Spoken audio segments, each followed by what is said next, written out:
Welcome back to another Agency Connect one-on-one. I'm Sunir Shah, President of the Cloud Software Association and CEO of AppBind. Today we have Dejan Gajesk of Grow and Scale, who has a very interesting agency around content development and promotion. Which, as the point of this podcast, if you can't get the digital under control, you can't get the agency under control. So why a content agency? It's pretty much all labor. But what Dejan has figured out is how to very efficiently deliver very quickly content to those clients. And he's built a really impressive SOP, standard operating procedures, so that he can deliver labor in a packaged way, which I think is part of the secret sauce of any agency. So thank you so much for bringing your wisdom to this podcast, Dan. Yeah, thanks for inviting me, Sunir. I'm really excited to share my what I learned so far. So first and most importantly, I'm in Toronto. You've ended up moving to Calgary. Have you decided that the Maple Leafs are a terrible hockey team? Oh my God, I'm going to disappoint all the Canadians here. I don't follow hockey. Yeah, it's not good enough, my friend. You just have to I hate the know. Maple Leafs, just as a general. It's a general position. I live in Toronto, but I've always been not a Maple Leafs fan. It makes me very popular here. I All right, guess you get invited to all the dinner parties. Not. all right. So introduce yourself. What is Grow and Scale? What do you guys do from your point of view? Tell us about yourself. Oh yeah, for sure. Growing Scale is a boutique content agency. That's how we started. We're fairly young in the field. Started in 2019. Both me and my business partner, we cut our teeth with early stage startups. And in early stage startups, they always have the same problem. We need traction, we don't have budget, and you need to get it. You need to get us results, and we're not going to pay you almost anything. So content was one of the channels that you can master. It's relatively cheap. It's basically zero if you do it yourself, and it's difficult to produce. So that's where we found our niche. And after 7, 8 years of doing this gauntlet of startups, we said, hey, we can just do it ourselves. So yeah, we were extremely lucky. Our first client was Microsoft. We did a good project with them. So all the other projects basically just were referrals from our Microsoft client. How did you So land Microsoft as your first client? I mean, that is a big get. I was hustling hard. Well, I joined every network. I always give value first, and then I guess it's kind of like a karma payback. I just got a ping from Microsoft saying, "Hey, we're looking to need help here. Do you know someone?" And then I just pitched, "Well, maybe I could do it for you." And then one project led to a bigger one, and then the rest is history. I love that. I always like saying, "Yeah, I know someone who knows someone who knows me, so I can introduce you to them, who can introduce me to you." Is that the way it Yeah, goes? yeah. It's just like, yeah, I could think of somebody, but I'm really not confident in their skills. But let's talk more. That's great. So, the first thing I like to ask, because I think you did a really good job on your website describing it. But so a lot of agencies describe their work with the technical skills: SEO, SEM, UI design, app flow, whatever, analytic. Like, no one cares. The clients do not care. Like a plumber may know how to weld. The clients don't care about whether you can weld and solder. It's irrelevant to them. It's about their fear, their chaos, their panic. How would you describe, or how would your clients describe what you do for them from their point of view? I think it's a really important question.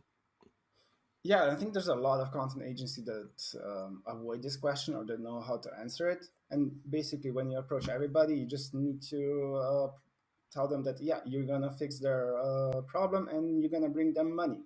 So from the content perspective, it's not we're not going to give you more traffic or your rankings are going to improve because nobody cares about that. What they do care is getting qualified leads, no matter how. And we do this with top tier content. We research who their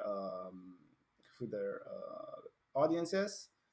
We hire the best writers that also got the domain expertise, and we deliver that on a consistent basis. And then we just talk with our key person on that company, and we just do this bi-weekly. Who came That, in? What was the quality of that leads that came in through content? Do we have to prioritize something else? Should we do a webinar instead? Should we do a lead gen asset that is out there or that needs to be improved. So it is a standard procedure, but we give room for improvements or just add another priority during the journey. One of the things that I really liked about your story and why I had to have you on is so many content shops are just writing, number of words per article, and they just focus on article. But it doesn't matter. Like, no one cares about how many articles you've written or how many words are in those articles. The way you've changed your agency over time is to fit to the way that people want to be informed and sell. So you originally tell us a little bit about your journey. Originally, you were just writing content for blogs, but now you're in like ABM. Like, you've navigated through the digital ecosystem. It's changed over time. What has been your journey? I mean, I'm just giving the highlights, but tell us about how you adapted over time and why. Yeah, and this adaptation was very rapid because we were only 2 years old. So first year was content strategy. We're going to do blog posts for you, and it's even hard to sell at the start because the nature of content channel is you get results 3, 4, 5, 6 months later. But we evolved into account-based marketing, competitive intelligence, sales enablement because our main partners ask us to do so. Um, and also, it's kind of a blue ocean strategy as well. A lot of people are doing content strategy right now. But if you can just be, and we have this personal approach with every client, and we hear their problems, and let's say our client says, we're pitching this massive company, it's a big opportunity for them. I don't know what to do. We talk very informally with our clients. So, you know what? Let's do ABM stuff. We're going to design a super nice deck with you. Here's the user persona. Here's who you're going to speak with. We're going to design battle cards. We're going to give you a slide deck for your sales team, even script. What are the objections, main points, what you have to address. And yeah, we tested it out. They loved it. We kind of switched into the sales enablement service. And it's actually really enjoyable. And we can charge more, which is really good for us. Yeah, I think this is there's actually I'm in a Reddit thread right now. Someone wrote a skeptic something or about SEO is dead. Engagement optimization EO is the future, which makes sense in a B2B context. Where to me, this is how I do it. It's relationship marketing. I'm not going to lie to you. I do these podcasts to meet agencies as well. Also get your stories. I mean, I'm marketing to agencies as well through AppBind, but it's all about relationships. Like content to me is a weird thing. Content means like the thing you put in a pipe, and just shove at people. But we're Yeah. humans. Like, you want to, in order to make a sale, you have to actually get, talk to people, form a conversation, a relationship. And the interesting about social media is that, you can write, but write with people, to people, not at people, right? And that's where you've changed. So here's the thing, to become a content agency, um, and adapt to all these different scenarios. There's a lot of different scenarios to communicate with. It can take a lot of time to produce an asset, but you guys are very quick. Like, tell me, you mentioned like how long does it take you to turn around an asset for a client upon request? If it's a long form, if it's a content, then we'll do well.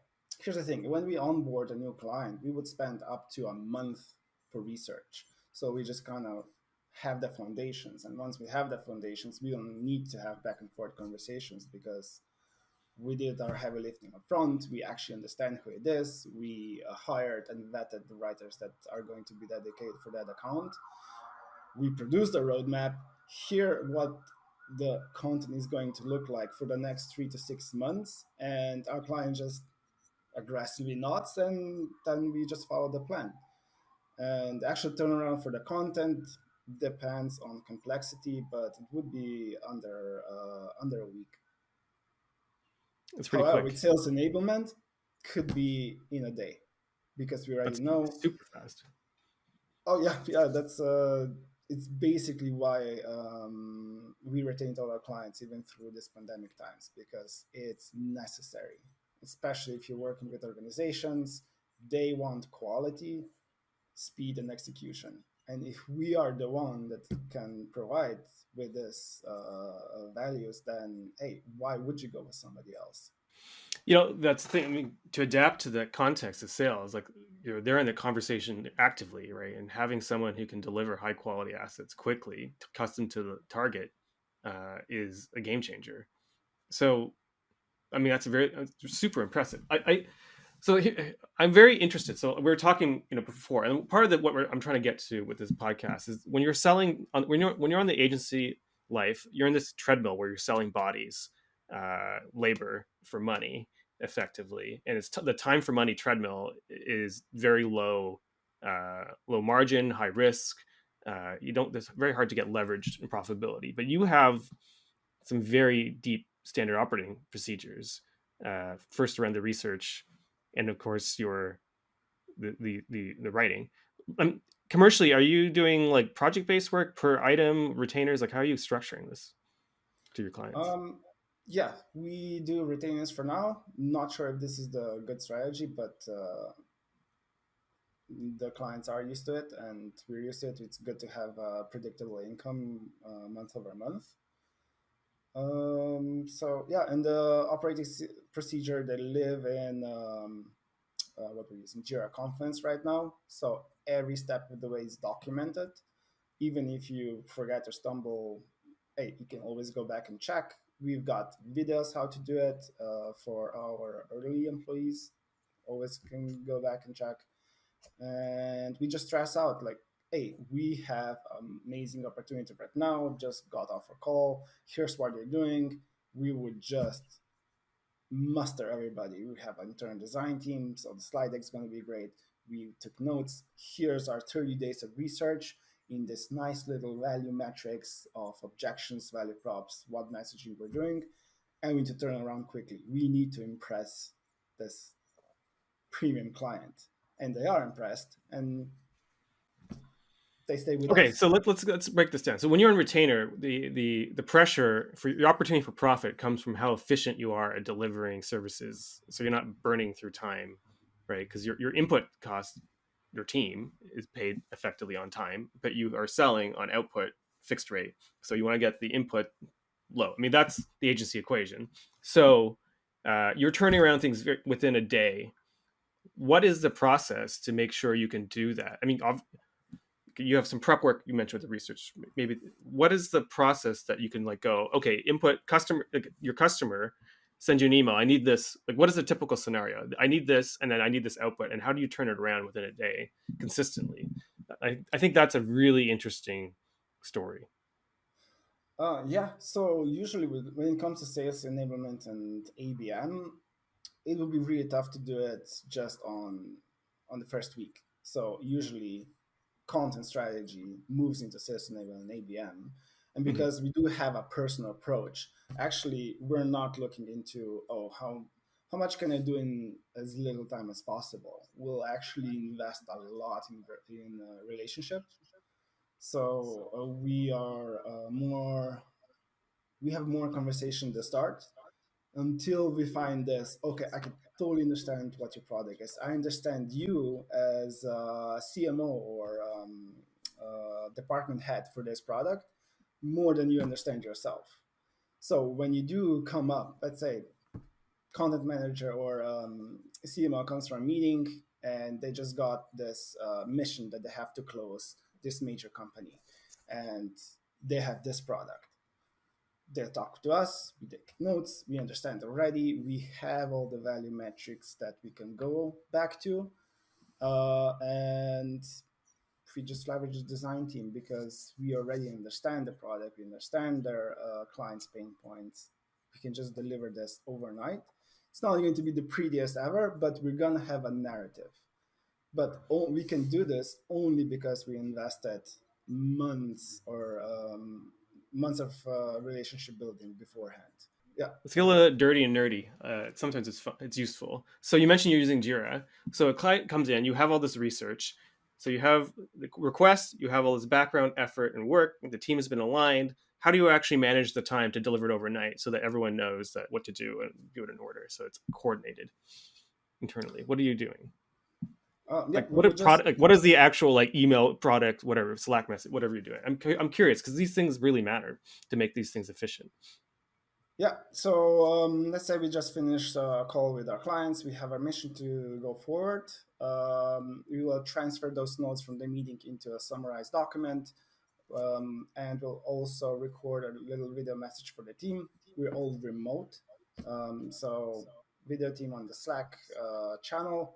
Here's why we're doing. Let's put the accelerator on this. Let's turn it around in one day. Everybody's excited. We do this, and the delivery is a slide deck next day with summarized points, what we need to do next. Client comes to see, confirms or not, or add additional thoughts, and then we move it from there. But this first speed to value after a meeting, the next day, it's so impressive, usually for them that, okay, we're excited, let's build on this. So this research from beforehand just provides us this foundation and structure for how to continue next. As long as the first delivery is quality and shows that we understand what's going on, then in the next few days we're just going to perfect the delivery, whether this is a slide deck for ABM or sales enablement document for their sales team. There's two things in there I loved. I just want to highlight because they're cool. So one is that you make a video as the account executive. So the rest of the team who are all remote and you're not next to each other, you can't. But that's actually really important for conveying the emotional cues that you got from the client. That's a really cool idea that I have never heard before, which is a brilliant thing to do. And then the second thing is speed to value is right because a lot of your clients, the reason they hired you, like when they work at large companies like the Microsoft, it takes forever to get anything done in there, right? Because it has to go through checks. But they're coming. The magic working with, grow and scale is like, I want something, I got it. Wow, that was, you know, how do they do that? Is what the client must be feeling, right? Like you're magicians, and I think that's a really important part of standing out Yeah, as an and agency versus in-house staff. I'll let you know a deep, deep secret of mine. I'm a green immigrant. I'm from Slovenia. For some people, that's an obscure third world country. It's not, but hey, I have a weird name, so I know I have this intrinsic need to deliver as much value as possible. There's a lot of I don't know. It's kind of trending that there's minority layers, or we don't have as much clout there just because our names is not John Smith or Kelly Shepard or whatever. So that's why I'll just do 10x of the work. And I'm just going to focus on that quality from the first go. So there's nothing to question. Just let the work speak for itself. That is a really good point as well. Like so much of what we put out there as agency owners is ourselves, right? Your work speaks to you, but you speak to your work. I think it's really clear. Like you care a lot about what you do and how it's done.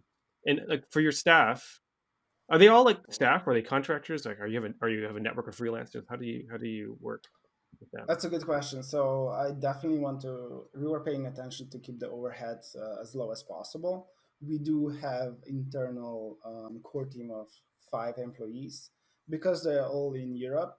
We can pay them good money for where they live, maybe like up to 200, 300% more than average salaries, which is very good. And like a dollar goes much longer there than, let's say, somewhere in California and San Francisco. But to keep the overhead low, all the writers are contractors, unless or we just turned one into a specialized copywriter. But if we work with, let's say, a complex data container company, then we cannot just assign somebody that we found on Upwork. We need to vet that client, that writer, make sure that he understands the process, show them a research, and then becomes a standard freelancer for us or a standard contractor specific for that client. Um, so yeah, we have a core team, but always working with contractor or yeah, specialists.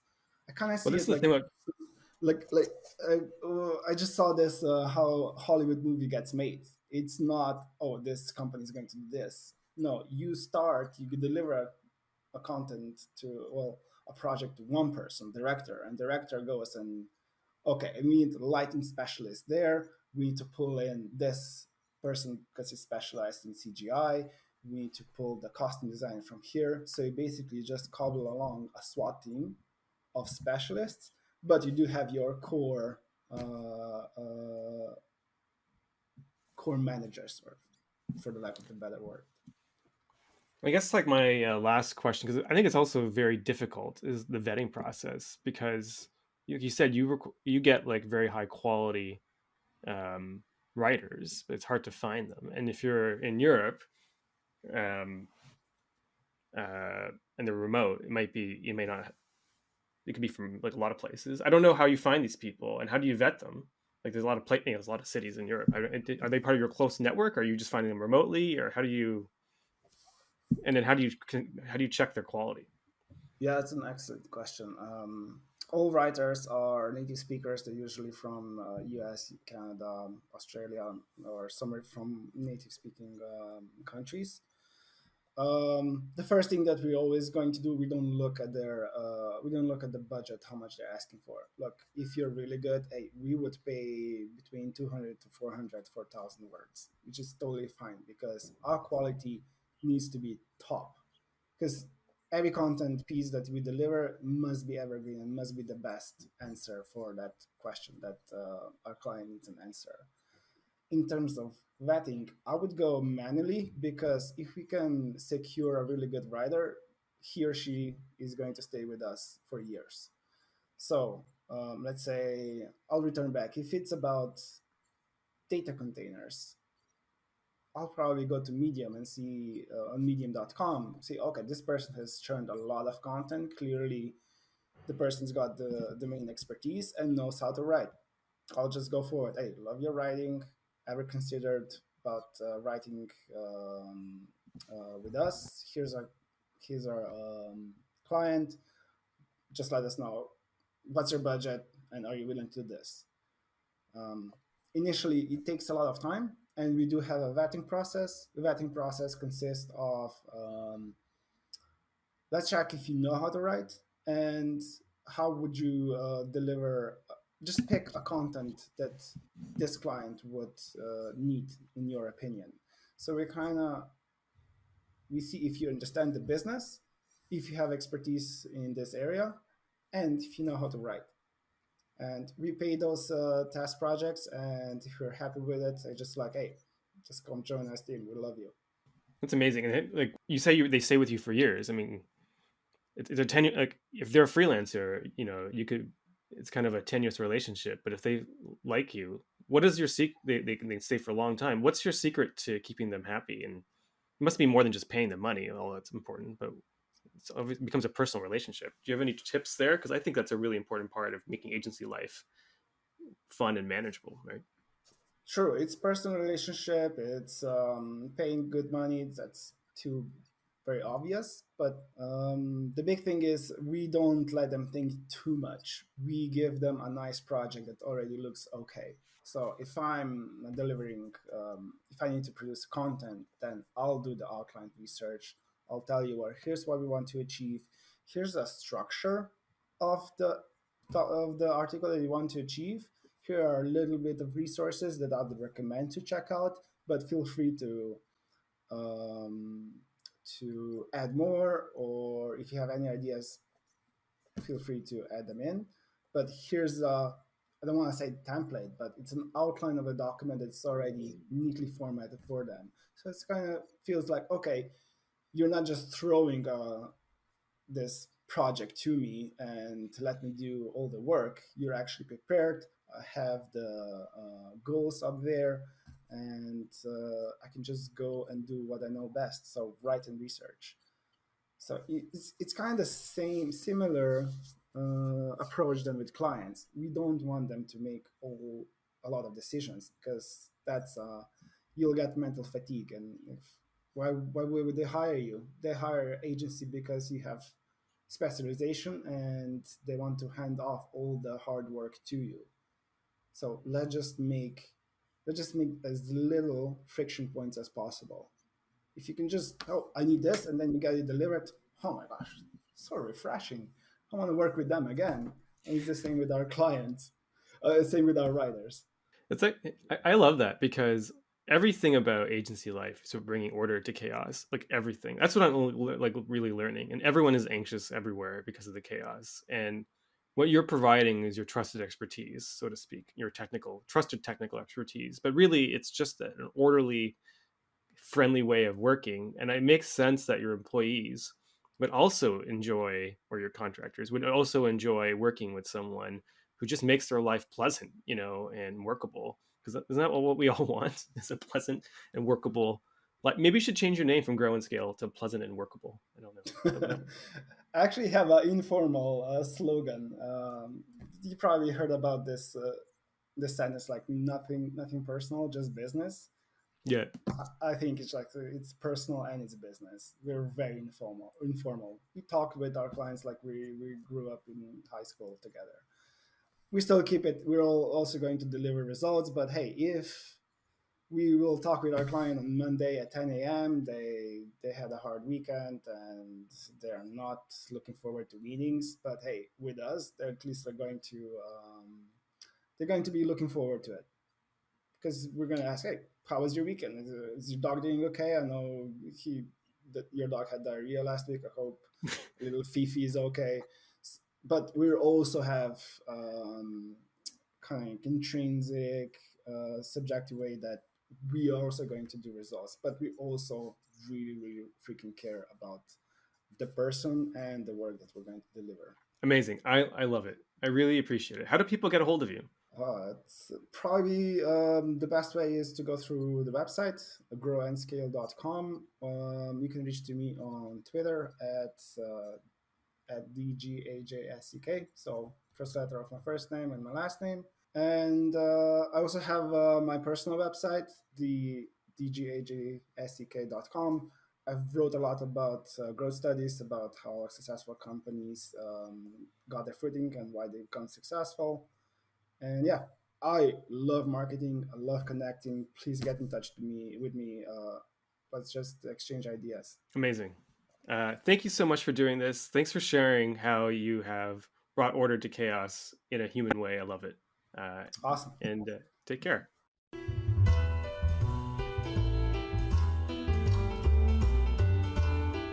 For more great insights on partnerships and software, like and subscribe, and we'll see you in the next video.